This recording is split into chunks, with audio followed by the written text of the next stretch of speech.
Today I'm rebuilding my main video editing workstation, which is going to be dubbed the $10,000 4K, 8K, 60 frames per second video editing workstation, because that's what it is, and large sums of money apparently do very well in video titles. And I didn't realize that's how much hardware I had in here. This black box behind me may not look much, since it's hard to make computer cases look interesting. This is the new Fractal Design 7 XL. They're dropping the R. It's no longer the R7. It's just the 7XL. Now there is the 7 and the 7XL variants. I only have the XL here. That's all I need. I actually did an unboxing over with Wendell over on the Level 1 Text channel of both cases. So you can check that out. Linked hopefully in the description below, assuming these go up relatively at the same time. But I'm going to be using this to build my new computer in, or rebuild my computer in, and we're making some slight upgrades to it. You see, I sat down with Fractal's representative at CES. We had a lunch opportunity together, and I decided to have a conversation with. I said, hey, Fractal guy, I really don't like where PC cases are going right now. And I went into a very long rant about how most PC cases are moving towards supporting a lot of water cooling, but otherwise supporting less and less and less that you can actually put into your case. And I'm a big advocate of getting as much functionality out of your computer as possible. I think you should be able to fit as much as possible in it. That's why even on the Apple side, something like the new Mac Pro seems like a good idea to me for, Apple users. I like having big cases with a lot of stuff packed in them as much as possible. And it seems like cases are just throwing that idea out the window. I want optical drive compatibility. I want a lot of expansion slots. I want to put a lot of hard drives in there. The Fractal Design Define R4 and the R2 XL were my favorite cases that have ever existed. I still have my R4. The R2 XL unfortunately had to get rid of, but that was hosting my video transcoding server that I made back with the Guy or Die back in 2016. That was pretty cool. After having that lunch with my Fractal guy, he said, keep an eye on your email in a couple weeks. And wow, I didn't expect him to just come up with my dream case in 2 weeks and get that manufactured. I had no idea manufacturing went that quickly. So this case was made especially for me. Obviously not, and I'll start rolling the build footage, but we're gonna be checking out this case. This thing is massive. It is bigger than a 4U server rack chassis, just to keep that in mind. It comes with 3 fans. It can hold up to 18 plus 5 more, I believe, storage drives between the hard drives and the SSD caddies, although it doesn't come with all of the caddies for that. It supports up to 2 5¼ inch optical drives or optical size drive bays, which is pretty cool. I still use optical drives for backing up, for ripping media. I use them a lot. It's important to me that they're included. Huge kudos that they're included here. It's got all of Fractal's, noise dampening material. Now this specific one is a tempered glass side panel, but they do have a solid side panel, and I'm hoping I can squeeze my Fractal guy for a solid side panel to probably replace this with. It's got support for all the water cooling you could possibly imagine. We're talking if you take out if you don't include the optical bays, you can fit dual 480mm or 420mm radiators in the top, which is insane. If you do include the optical bay, you should still be able to fit 2 360mm radiators in there. You may have to kind of finagle them a bit. I had Wendell testing for me. 360 in the top with a optical drive doesn't always work out, but a 280 in the top and a 360 in the front, totally fine. You could even fit a 280 in the bottom as well. If you take out the drive cages down there, there's this big full-length power supply shroud that, you can completely maneuver and, get everything there. Support for all the large motherboards, so ATX, eATX, SSI, CEB, SSI, EB, all these giant motherboards, so my big Threadripper motherboards will fit. And it comes with an accessory box that's about the size of some case boxes. This thing comes with a lot. Again, this is the tempered glass light tint. I would prefer at minimum the dark tint, or preferably solid panel. But in here, you've got some of the hard drive caddies, you've got some screws, you've got the optical bay front mount attachment, and then you've got an entire replacement top panel to actually give you some nice ventilation, because by default it's closed up and, silence oriented like I prefer. We have an entire front replacement or top replacement panel, and you get the normal accessories box. And this case has a big giant multi-fan hub inside as well. We're gonna be rocking. I'm upgrading my workstation. I almost dropped this on the floor with the Threadripper 3970X. I currently have the 3960X in there, but I'm upgrading to 32 cores, 64 threads, and I'm swapping out my Decklink Mini Recorder 4K card for the Decklink Quad HDMI recorder, which I will have a separate video on as well. 4 HDMI inputs for the price of 1. Well, not the price of 1, but the slot capacity of 1. That's about it. I'm gonna come after you after the build's done. You've been seeing footage of it and let you know my final thoughts on the case.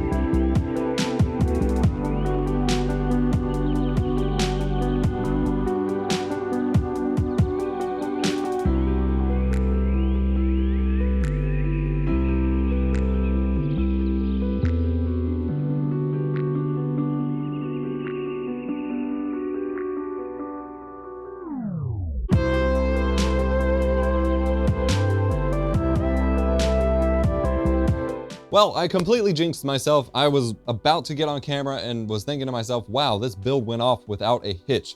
That must mean I'm jinxing it and something could go horribly wrong. We have one little thing going wrong, and I re-recorded this whole part of the video without audio recording, so. So, the build is done. This is actually the cleanest cable manage wise, the most cable managed build, which I realize people on my channel are probably laughing at because it's not all that great. But for me, for the builds that I do where I'm form or function over form 100% and eventually give up on cable management, this turned out one of the cleanest. We'll see how long it lasts as I expand functionality and things like that. But this case is phenomenal. I already knew it would be great since I unboxed it with Wendell and was poking around and, you know, got to see the cool fan hub and a lot of the cool features, but actually building in it and just feeling that sigh of relief as to how well things were going compared to other builds where eventually I get frustrated with the cable management and just give up, or I run into limitations of what I can actually use in it. This is a case without sacrifice. It's got form, it's got function. As long as you're okay with a behemoth like this, it sacrifices nothing. And that's amazing. So we've got 128 gigs of RAM, 32 cores, 64 threads of processing power, 360mm AIO cooling it, keeping it nice and cool, 24 gigs of VRAM on that Titan RTX. We've got a total of 14 terabytes of NVMe storage. We've got 2 terabytes of SSD or of SATA SSD storage and 8 terabytes of spinning Rust hard drive storage. We've got 5 total inputs of HDMI inputs for capturing up to 4K 60 FPS. Pretty crazy, and that's not even including USB capture devices. We've got lots of USB ports, and we've got plenty of space for expansion and 2 Blu-ray drives, which is always important to me and always left out in these cases. This case has a lot going for it, and it honestly speaks to the convenience and the comfort I was to that it just felt natural to have done a good job cable managing in this, whereas I usually give up in other cases. This thing is very, very modular.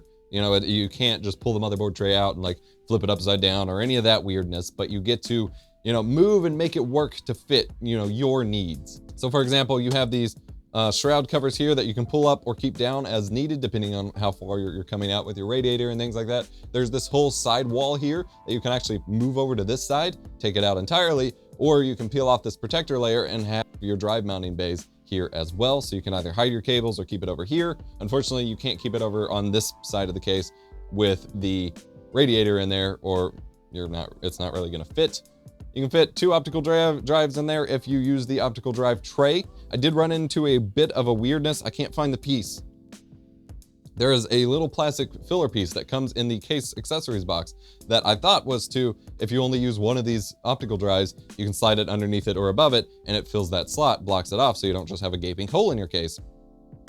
However, it is physically too large to fit in the optical drive caddy. So I'm not sure if the plastic tolerances were too loose, if it was made for another case, what exactly the use case was for it, because it didn't fit, but I ended up installing both Blu-ray drives when I didn't necessarily intend to, just because I needed to fill that space, but whatever.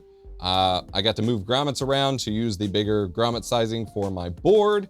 I've got these vertical mounts, which I've used my little secret trick. I recorded a video in February about it and haven't actually released it yet. It's coming soon. To get more USB ports in your computer, you can actually buy adapters that take the front panel headers that you have unused, and on this motherboard there's a lot, and run them to PCIe brackets. So I'm using these vertical mounts to have quick, easy access to another USB Type-C port and 2 Type-A ports, which gives me a lot more connectivity, which I use a lot, especially for capture card testing and things like that. Runs very seamless. I took out one of the hard drive caddies, which was pretty cool. So that way I could add a 140mm intake fan at the bottom, just get a little bit more airflow going. Another frustration I ran into was you can't take out the second hard drive caddy without taking out the first one and then routing it through the front. You can only remove these through the front of the case, not through the big back hole. It just does not fit. And so that's fine overall, except when you've already installed 2 hard drives in the hard drive caddy and have it nice and locked up and cable managed, and then realize you want to take the second one out and you have to take everything apart to slide it out the front. And that was annoying. And then actually screwing in the optical drives, you have to take out this entire side panel just to get to these 2 screws. And you can't just like slide the tray out and screw them in and then slide it back in, because the screws stick out too far. It doesn't actually slide into and out of the case. So little frustrations unique to my use case maybe there, but overall, I am pretty blown away with what it's capable of already and what I will be able to expand to do. Because This case, you know, at a glance from the outside doesn't look that much bigger than the Dark Base 900 that I was already working in. But once you get inside it, there is so much more room. And I'm so used to these big cases, once I get all of my hardware in there, still being a cramp and still being frustrating to work in. And this one was not. And this means that I am moving in part 2 of this video, which will be delayed for months due to a certain overseas illness that I can't speak of due to demonetization risks, but you know what I'm talking about. That's apparently delaying that part 2 video for a few months, potentially, before I can get water cooling parts. But part 2 will be custom water cooling this whole system, the graphics card and the processor. But, you know, who knows when that will come. But I have the room for that, and I feel confident in doing so and not feeling like I'll have to rip out parts I'm using in order to accommodate water cooling, which never happens. And then we got a surprise shipment today that I did not expect. I knew it was coming, but I didn't expect it to get here in time for this review. When I was unboxing the case with Wendell, I said, hey, we need wheels for this case. Let's get some of them roly boys. And that seemed to have inspired him to immediately start designing 3D printed replacement feet for the case, because these are fine, like they're whatever, they don't stand up very tall and they're rubbery, but you know, they go on the bottom of the case, they screw into it. So he started designing replacement feet that could accommodate wheels. And so he went through a couple drafts, and the legend came up with this amazing set of 3D printed feet that accommodates these big beefy carpet friendly wheels, so that now I can roll the case around, and I got myself one of them roly boys. Now this is important for me because, especially with all of this hardware and all of the storage that I pack into these cases, they become incredibly heavy, and I do keep them under my desk. So moving it in and out from under my desk in order to access cables, because I'm constantly plugging and unplugging things, and generally things like that, is a nightmare. I have it propped up on two 2x4s to give it a little bit of airflow space and make it easier to slide around. And that it's been a nightmare. And so I wanted something I could easily roll under my desk in and out, kind of like the wheels on the Mac Pro.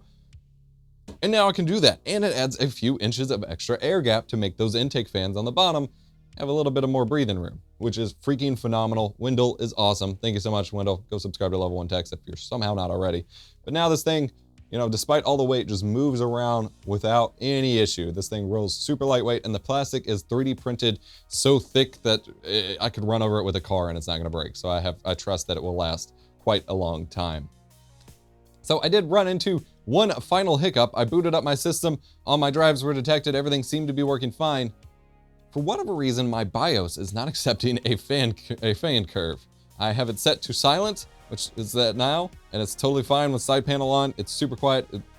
It's exactly what I wanted, especially under the desk. It'll be very quiet. And in fact, the loudest thing in it is this stupid MSI Gen 4 PCIe RAID card, which has this big O fan on it. It's a 2-slot. It is super loud. I'm hoping at some point to switch to an Asus Gen 4 one, which has 4 drives and is single slot. I think it'll be a little bit quieter, but maybe not. But in the meantime, when it's idling, this thing is the loudest fan in my system, which is really obnoxious. But anyway, it's quieter, it's cooler, it's exactly what I wanted in that regard, other than the part where every time I reboot the system, the fan curve gets set back to 100%, even though I go to set silent profile, save changes, it just resets back to like DC 100%. I'm thinking maybe a cable's loose with the fan hub and maybe it's just not communicating properly or something, but really frustrating, and I gotta figure that out before I'm done. Owned is the best place to really kick up your visual branding for your live stream to 11. You want better alerts, you want a cool layout so that your webcam frame isn't just hanging out floating in, you know, lonely land and has your name by it. You really want your stream to stand out from the next guys or the next guys or the next girls. You want to customize something so that it doesn't look the same as everyone else's. Owned is the place to go. They have a live viewer for all of your, you know, stream layouts and things like that, so you can actually see in real time how it will look before you commit to downloading it or buying it without, you know, a misleading YouTube video or things like that. They even have social media banners and website templates and all sorts of stuff. Head over to eposvox.gg/OWN3D to learn more. They always have promos going on, so save yourself a bit of coin, toss it to your Witcher, and check them out. But that's pretty much it from this video. I hope you enjoyed this build video slash case review. I try to do my, you know, PC building videos from the perspective of a content creator. I don't like seeing content creators that promote PC building that is just a processor and a graphics card and a minimalist build, because that's not realistic to what a real workflow actually utilizes, in my opinion. You're missing out on NVMe cache, capture cards, accelerator cards, 10 gigabit networking, all of this stuff that I cram into an actual workhorse of a workstation PC that I like to cover and showcase what actually helps make that work. Hope you enjoyed the video. Hit the like button, subscribe for more tech education. Go check out my float plane where you can get early access to videos and behind the scenes content. I'm EposVox. I'll see you next time.